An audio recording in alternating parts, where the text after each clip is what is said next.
Hello everyone, दर्शन नमस्ते सबैजनालाई र स्वागत छ मेरो युट्युब च्यानल दीपक मगरमा। र आज म यहाँहरूलाई यस नवलपरासी जिल्ला अन्तर्गत रहेका 3 यस्तो चर्चित र लोकप्रिय ठाउँको बारेमा म बताउन गइरहेको छु, जहाँ तपाईले आफ्नो यो गर्मी महिना सजिलै कटाउन सक्नुहुन्छ।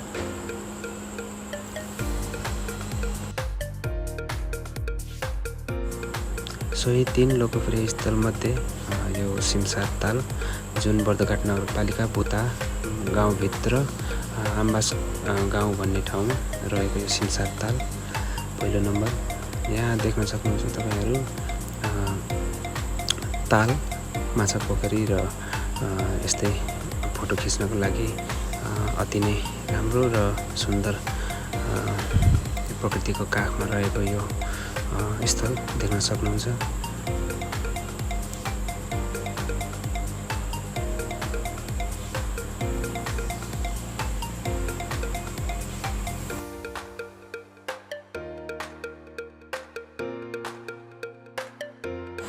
हाम्रो यस सिमसार तालमा विभिन्न ठाउँदेखि बनाउन विभिन्न जिल्लादेखि मान्छेहरू आएर आफ्नो समय रमाइलो गरी बिताएको देख्न सकिन्छ। यहाँ देख्न सक्नुहुन्छ तपाईहरू मानिसहरूको घुइँचो र यहाँ विशेष गरी टिकटक, आफ्नो युट्युब भिडियो र रिल्सहरूको लागि कन्टेन्ट बनाउनको लागि विभिन्न ठाउँदेखि जोडाजोडी फ्यामिली भएर आउने गर्छन्। र यो ठाउँको विशेषता भन्नुपर्दा यो ठाउँ हाम्रो आम्बास गाउँको एकदम काखमा रहेको प्रकृतिको काखमा हरियाली वनसहित यो पोखरी, माछा पोखरी भएको ठाउँमा मानिसहरू आएर आफ्नो समय स्पेन्ड गर्ने गर्छन्। र यहाँ देख्न सक्नुहुन्छ तपाईहरू एकदम हरियाली, शीतल हावा र माछा पोखरी मानिसहरू त्यसै रमाउनको लागि आउने गर्छन्।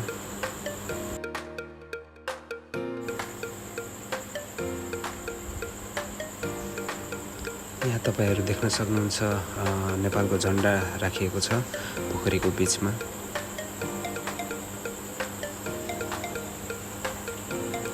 गर्मी मौसममा भन्दा पनि यो ठाउँमा विशेष गरी जाडो मौसममा एकदमै मान्छेहरूको भिड लाग्ने गर्छ।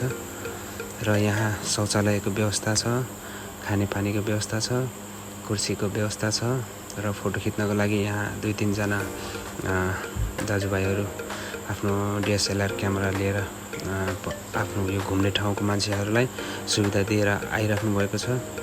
र यो ठाउँमा विशेष गरी जाडो महिनामा एकदमै भिड हुने भएकोले यो ठाउँको लागि अझै सुधार गर्न जरुरी छ। र यो ठाउँमा अब छिट्टै नै डुङ्गा बनाउन, स्टिमर बोट राख्ने कुरा सुन्नमा आएको छ। र अहिले यो सिमसार तालमा यो अब कसले गर्यो यो चाहिँ थाहा भएन, तर यो कुर्सी राखिएको थियो, जुन कुर्सीहरू जाडो महिनामा मानिसहरू यसमा बस्ने गर्थे। र अहिले त्यो कुर्सी आफ्नो ठाउँदेखि तल झाडीमा खसेको अवस्था देख्न सक्नुहुन्छ। र त्यो अगाडि पनि यस्तै कुर्सीहरू 2-3टा अझै थिए र अहिले हामी त्यो कुर्सीहरू देख्न पाउँदैनौँ। यसमा सम्बन्धित निकायले छानबिन गर्नु जरुरी छ र यो कसरी हुन्छ सफा र व्यवस्थित ढङ्गले यसमा यो कुर्सीहरू आफ्नो आफ्नो ठाउँमा मिलाएर व्यवस्थित ढङ्गले राखिदिनु हुन हार्दिक अनुरोध गर्दछु।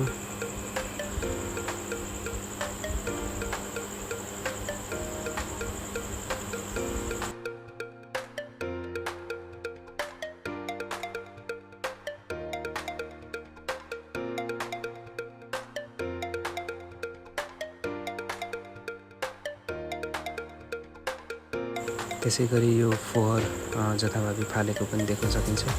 यहाँ नकुहिने प्लास्टिकहरू, बोतलहरू, सिसाको बोतलहरू, प्लास्टिक चिप्सको बोतलहरू चिप्सको प्याकेटहरू सबै यसरी फालेको देख्न सकिन्छ। यसलाई सुधार गर्नु एकदमै जरुरी छ।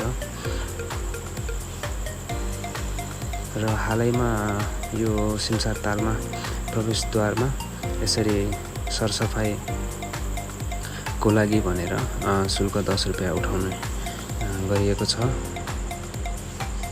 त्यही भएर त्यसकारण पनि अझै पनि यो ठाउँलाई सुधार गर्नु एकदम जरुरी छ। त्यसैगरी यो दोस्रो नम्बरमा पर्न सफल गजेन्द्र मोक्ष दिव्यधाम जुन चाहिँ त्रिवेणी सुस्ता पूर्व नवलपरासीमा रहेको छ। यो हो गजगडाको प्रवेशद्वार र यहाँ तपाईहरु देख्न सक्नुहुन्छ प्रवेशद्वारदेखि नै यो दुई पाखामै यो अशोकाको बिरुवा बोट यसरी श्रृङ्खलाबद्ध रूपमा राखिएको रोपिएको देख्न सकिन्छ, जसले गर्दा पनि यो हाम्रो प्रवेशद्वारलाई एकदमै सुन्दर र आकर्षक देख्न सकिन्छ।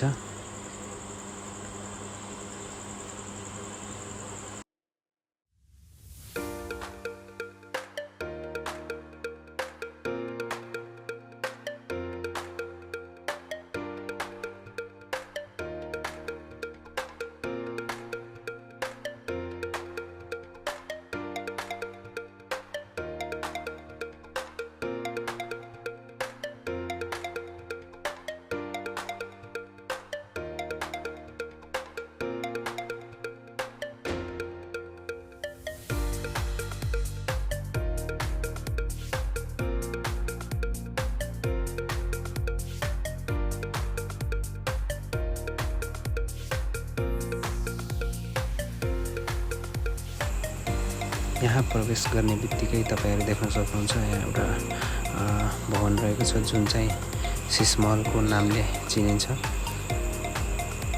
यस सिसमहलभित्र तपाईहरु रु 20 रुपियाँ अथवा 25 रुपियाँ शुल्क तिरेर भित्र प्रवेश गर्न सक्नुहुन्छ, जुन आजभोलिका जेनेरेसनमा यो अत्यन्तै लोकप्रिय छ।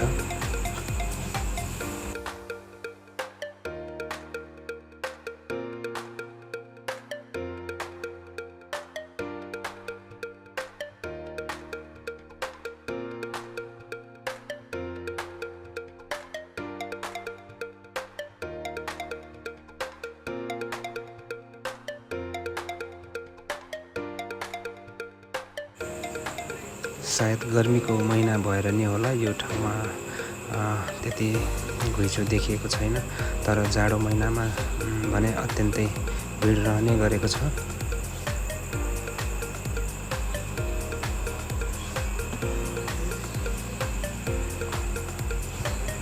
र यसरी देख्न सकिन्छ हामी यहाँ क्यामेरा लिएर बस्नुभएका 2-3 जना दाजुभाइहरू हाम्रै सहयोगको लागि आएर यसरी फोटो खिच्ने र लेमिनेसन गरी प्रति फोटो रु 200-300 गरी शुल्क लिए फोटो खिचेर अझै यो क्षणलाई अत्यन्तै अविस्मरणीय बनाउनको लागि सहयोग गर्दै आइराख्नु भएको छ।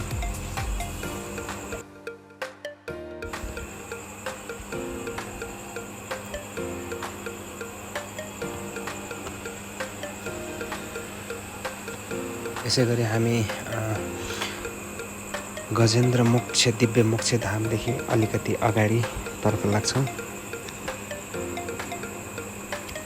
र अगाडि लाग्ने क्रममा यहाँ अहिलेको यो बाढीले गर्दाखेरि यो साइडको माटोहरू भस्किएको अवस्था देखिराख्नु भएको छ, जसको लागि अब यहाँ मर्मत चालु भइरहेको छ।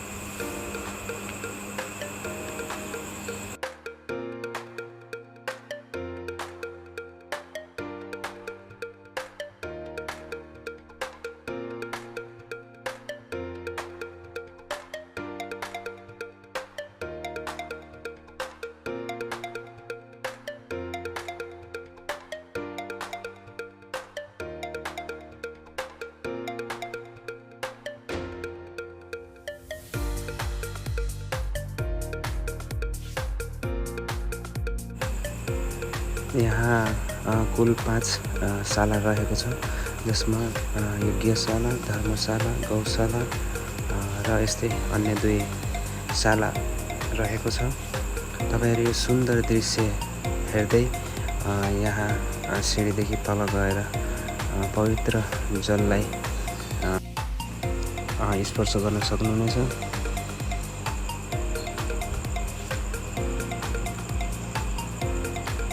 तपाईहरु देखिराख्नु भएको छ यो नारायणी नदी जुन चाहिँ पारिपट्टि रहेको छ हाम्रो चितवन राष्ट्रिय निकुञ्ज।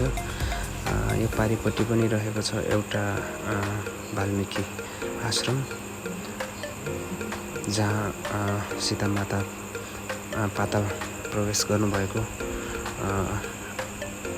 एकदम पौराणिक आफ्नै कथा बोकेको एउटा हिस्टोरिकल ठाउँ जुन तपाईहरु यसकै नजिकै रहेको एउटा झलुङ्गे पुलदेखि जान सक्नुहुनेछ।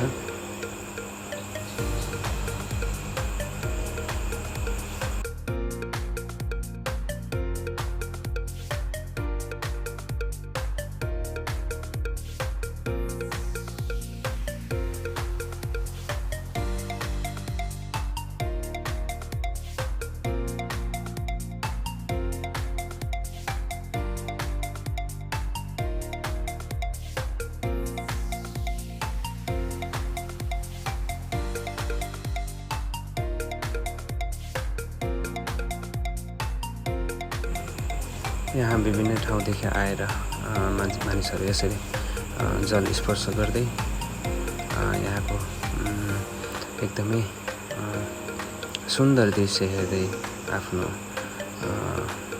युट्युब टिकटकको लागि र यो मोमेन्टलाई क्याप्चर गर्नको लागि यो ठाउँमा आउने गरेका छन्।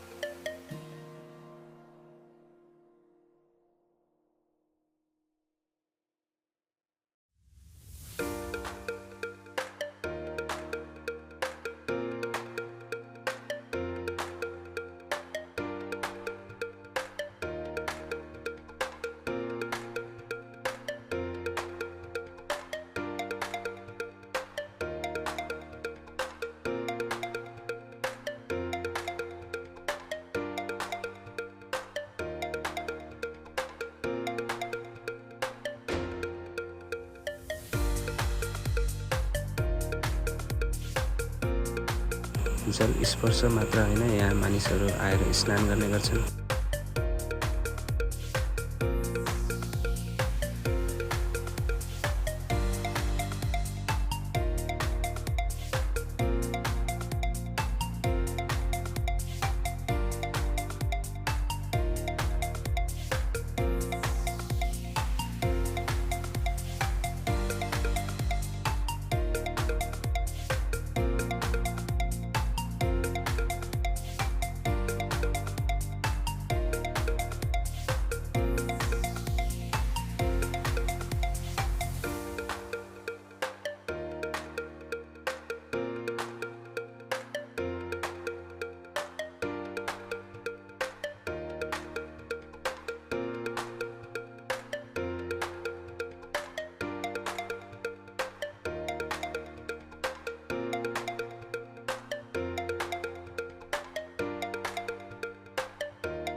र तपाईहरु पनि यस ठाउँ घुम्न आउने सोच राख्नु भएको छ भने मोस्ट वेलकम। यो रह्यो हाम्रो दोस्रो अत्यन्तै लोकप्रिय ठाउँ।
र यसै गरी हाम्रो गजेन्द्र मोक्ष दिव्य धामलाई बाई बाई गर्दै हामी चाहिँ अहिले लाग्यौँ त्रिवेणी भ्यू पोइन्टतर्फ, जुन चाहिँ हाम्रो नारायणी नदीको ब्यारेज पुल नेपाल इन्डियाको बोर्डरको काखमा रहेको यो त्रिवेणी भ्यू पोइन्टमा आएर आफ्नो टेस्ट अनुसारको खाना परिकारहरू अर्डर गर्न सक्नुहुन्छ।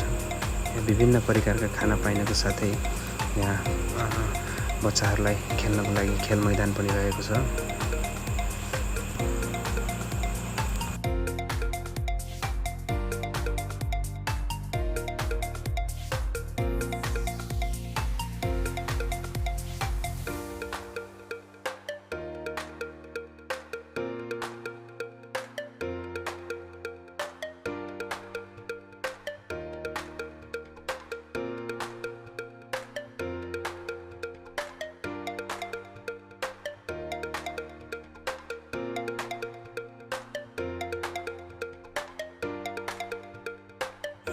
यहाँ प्रायःजसो नेपालका विभिन्न क्षेत्रदेखि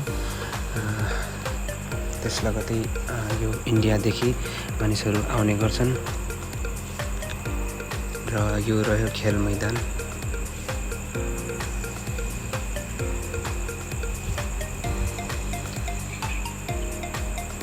र यो थियो हाम्रो त्रिवेणी भ्यू पोइन्टको प्रवेशद्वार। हामी चाहिँ अब त्रिवेणी भ्यू पोइन्ट घुमेर यहाँको मिष्टान्न परिकार स्वाद लिएर अहिले चाहिँ हामी यस त्रिवेणी भ्यू पोइन्टदेखि भनौँ न यस ड्याम साइडदेखि हामी चाहिँ लाग्दैछौँ आफ्नो गन्तव्यतर्फ। र यो थियो यहाँको तेस्रो नम्बरमा पर्न सफल त्रिवेणी भ्यू पोइन्ट। यदि तपाईँहरू पनि घुम्ने इच्छा गर्नुभएको छ, यो गर्मी समय बिताउन चाहनुभएको छ भने please these are the most popular sports within our Nawalparasi district.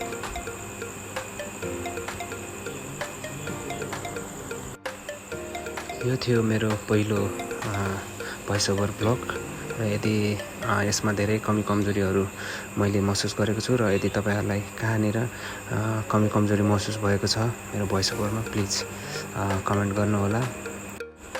तपाईँहरूको कमेन्ट नै मेरो लागि सुझाव बन्नेछ र आगामी दिनहरूमा यस्ता यस्तै भिडियोहरू हेर्नको लागि मेरो च्यानल दिपक मगरलाई सब्सक्राइब गर्नुहोला। हस्त जय नेपाल।